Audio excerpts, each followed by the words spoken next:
जो आदिवासी समाज के लोग जो जहाँ रह रहे थे, और जब वहाँ पर कॉलोनियल रूल आया, तो सबसे पहले हम लोग ये समझेंगे कि कॉलोनियल रूल क्या है। तो कॉलोनियल रूल मतलब उपनिवेशवाद, यानी कि जब एक देश किसी दूसरे देश पे क्या कर लेता है, कब्जा कर लेता है, तो उसको हम लोग कहा करते हैं कॉलोनियल रूल कहा करते हैं। तो जब आदिवासी लोग जहाँ पे रह रहे थे भारत में, और जब कॉलोनियल रूल वहाँ पे आया, या हम कह सकते हैं कि जब अंग्रेज लोग आए, तो किस प्रकार से आदिवासी लोगों का जीवन जो है वो प्रभावित हुआ, क्या असर डालता है उनके जीवन पर, ये अब हम लोग यहाँ पे देखेंगे। तो सबसे पहला जो जिक्र करेंगे वो हम लोग यहाँ पे ये देखेंगे कि जो आदिवासी समाज का जो मुखिया होता था, उस मुखिया के जीवन में किस तरह का प्रभाव आता है, क्या असर डालता है, वो हम लोग यहाँ पे देखेंगे। तो सबसे पहले तो हम लोग ये समझ लें कि जो आदिवासी समाज था वो जहाँ पे रहते थे, तो वहाँ पर कोई एक हेड होता था जो तमाम निर्णय को लिया करता था, जिसको हम लोग ट्राइबल चीफ कहते हैं, यानी कि आदिवासी का मुखिया कहा करते हैं। तो जो ट्राइबल चीफ होते थे, जो मुखिया हुआ करते थे, उनका बड़ा ही जो है इकोनॉमिक पावर हुआ करता था। उनके पास ये अधिकार था कि वो एडमिनिस्ट्रेटर जो है वो कर सकेंगे, यानी कि किस तरह से कानून व्यवस्था चलेगी उस जंगलों में, वो निर्णय लेने का क्षमता किनके अंदर थी, जो वहां के मुखिया होते थे उनको लेने का अधिकार था। साथ ही साथ जिस क्षेत्र में वो रह रहे हैं उस क्षेत्र में कंट्रोल किसका था, तो जो वहां के मुखिया थे उनके पास ये तमाम कंट्रोल थे। कुछ कुछ इलाकों में ये भी देखा गया कि कुछ कुछ ऐसे मुखिया लोग थे जिनका खुद का अपना पुलिस वगैरह भी हुआ करता था, और वो क्या करते थे कि जो लोकल एरिया होता था, जिस क्षेत्र में वो रहते थे, वहां पे किस तरह से काम किया जाएगा, क्या रूल रेगुलेशंस होंगे, जंगल को किस तरह से मैनेजमेंट करना है, ये तमाम निर्णय जो है वो आदिवासी का जो मुखिया होता था, जो ट्राइबल चीफ होता था, वो इस प्रकार का सारे निर्णय लिया करता था। तो ये पूरी शक्ति जो थी वो ट्राइबल चीफ के पास थी कि जंगल में क्या कानून व्यवस्था रहेंगे, किस तरह से एडमिनिस्टर करना है जंगलों में, इसका पूरा जो अधिकार था वो वहां के ट्राइबल चीफ का था।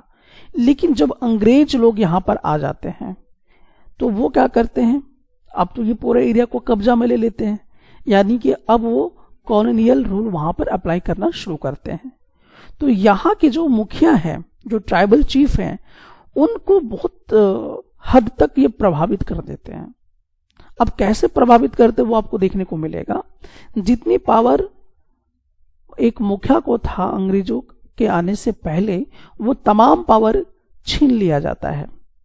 अब मुखिया लोग एडमिनिस्ट्रेटिव नहीं कर पाएंगे, उनके पास एडमिनिस्ट्रेटिव पावर नहीं रहेगा, यानी कि वो प्रशासन का काम नहीं करेंगे। अब साथ ही साथ उनको मजबूर कर दिया गया कि आप वही नियम कानून मानेंगे जो अंग्रेज सरकार बनाई है।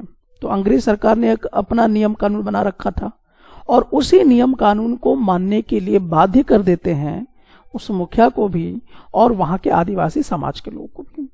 तो अब ये जो एडमिनिस्ट्रेटिव का पार्ट है, जो कि मुखिया चलाता था, आदिवासी का जो समाज का मुखिया होता था, वो इस चीज को करता था, उसका कंट्रोल पूरा जंगल पे होता था। लेकिन वो कंट्रोल भी अब यहाँ पर जो अंग्रेज लोग हैं वो छीन लेते हैं और कहते हैं कि यहाँ पर आपको मेरे बनाए हुए नियम कानून का पालन करना है, यानी जो अंग्रेज लोग नियम कानून जो बनाए थे जंगलों का, वही नियम कानून इनको फॉलो करना है। और साथ ही साथ इनको नजराना भी देना है। नजराना देने का मतलब टैक्स के तौर पे अंग्रेजों को पैसा भी देना है।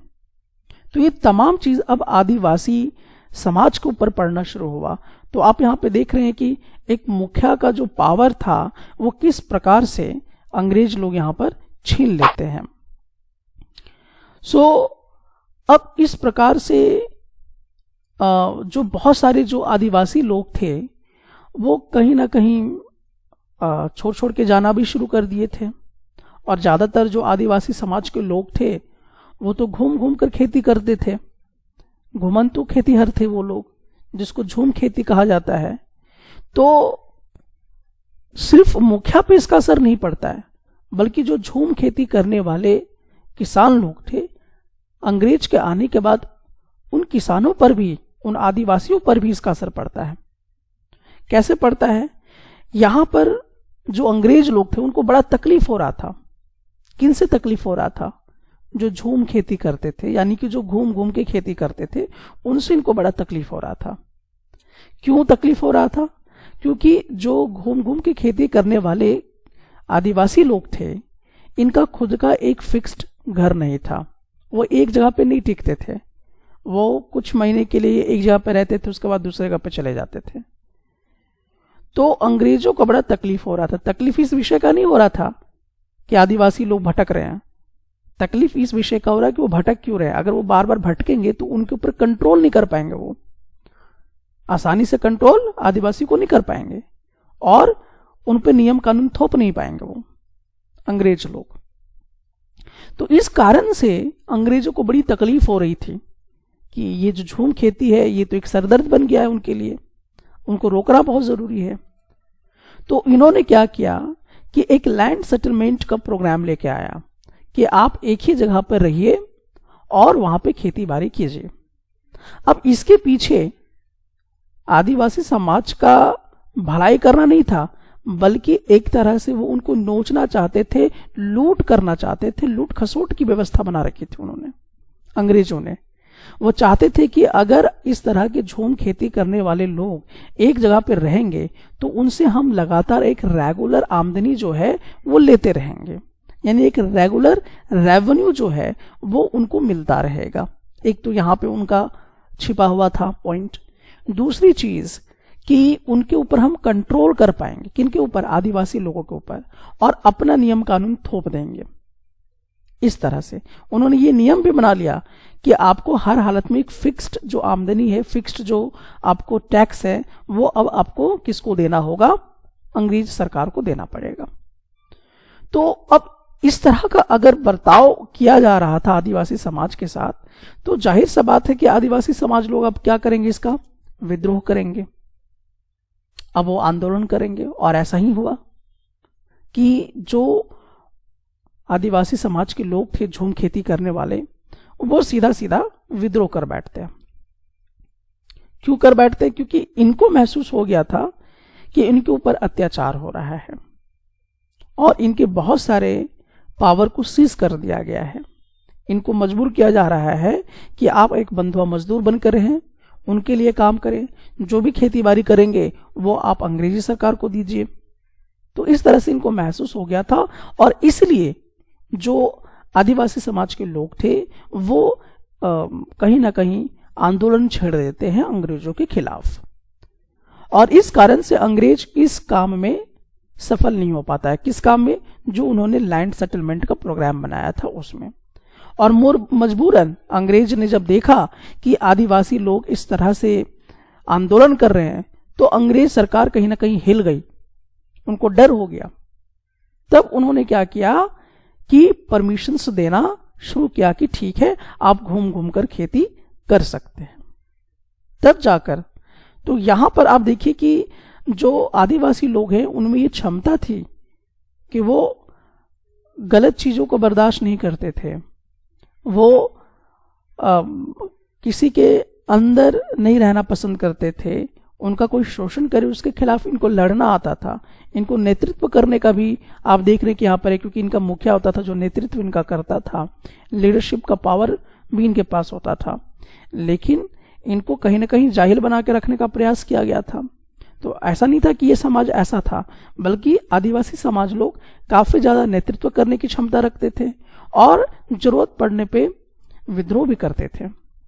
बहरहाल तो अंग्रेज लोग जो चाहते थे कि जो घुमंतु खेतीहर है, जो झूम खेती करने वाले आदिवासी लोग हैं, इनको एक ही जगह पर सीमित रखा जाए। और इस जो व्यवस्था, इस व्यवस्था को बनाए रखने में अंग्रेज लोग विफल हो जाते हैं, उनको सफलता हाथ बिल्कुल भी नहीं लगता है। तब क्या होता है, तब अंग्रेज लोग एक नया चीज सोच लेते हैं कि अब वो फॉरेस्ट लॉज जो है वो लेकर आएंगे, यानी कि अब जंगलों में कानून नियम जो है वो लगाना शुरू करेंगे। तो जब जंगलों में नियम कानून बनने लगे, और ये नियम कानून बना कौन रहे थे, अंग्रेज लोग। तो ये जो अंग्रेज लोग नियम कानून बना रहे थे, तो इसका असर अब किस पे आएगा, इसका असर सीधा सीधा पड़ने वाला है आदिवासियों पर। क्यों पड़ेगा, क्योंकि जो आदिवासी समाज के लोग थे वो सीधा सीधा अपनी जीविका के लिए किस पे टिके हुए थे, जंगल पे टिके हुए थे। उनका तमाम जीविका किस पे टिका हुआ था, जंगल पे ही टिका हुआ था। तो इस तरह से होता क्या है कि जो जब फॉरेस्ट लॉज वगैरह बनाया जाता है तो बहुत सारे फॉरेस्ट लॉज चेंज कर दिए जाते हैं, क्योंकि जब आदिवासी का मुखिया होता था तो उनके हित में सोचता था। लेकिन जब अंग्रेजी सरकार आई तो बहुत सारे कानून जो हैं जंगल के वो बदल दिए।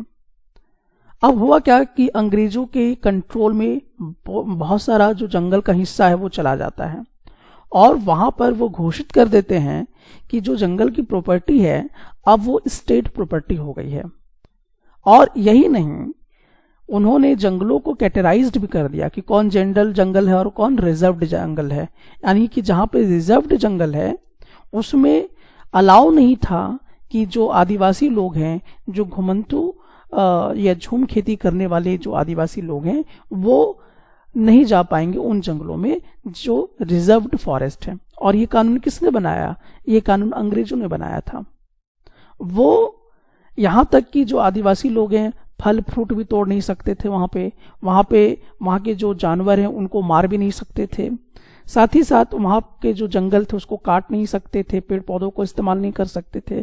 तो जो रिजर्व्ड फॉरेस्ट होता था उसको पूरी तरह से अंग्रेजों ने अपने कंट्रोल में रखा हुआ था और आदिवासी लोगों को आना मना कर दिया था। अगर आप जाएंगे तो आपके ऊपर बहुत सारी कार्रवाई की जाएगी। तो क्यों ऐसा करते थे, क्योंकि जो फॉरेस्ट था, जो लैंड था, वहां पे टिम्बर मतलब कि जो पेड़ थे टिम्बर वगैरह के वो ज्यादातर हुआ करते थे।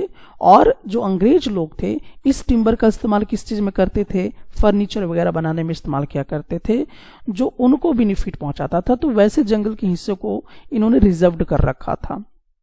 अब कहीं ना कहीं अब हम लोग यहाँ पे देखेंगे कि जो झूम खेती करने वाले आदिवासी लोग हैं उनकी जो जीने की सुविधा थी वो कहीं ना कहीं बहुत ज्यादा बिगड़ती चली गई, उनकी जीविका पे बहुत ज्यादा असर पड़ने लगा।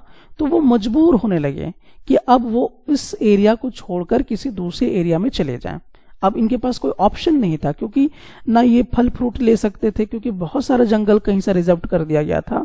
तो फल फ्रूट इनको लेना बहुत मुश्किल हो गया था। तो इस तरह से जो ये जंगलों से जो चीज लेते थे इनको कहीं ना कहीं रोक दिया गया था। तो ये मजबूर हो गए कि अब ये किसी दूसरे इलाके में जाएंगे, वहां पे काम वाम करेंगे और अपना जीविका जो है वो चलाएंगे।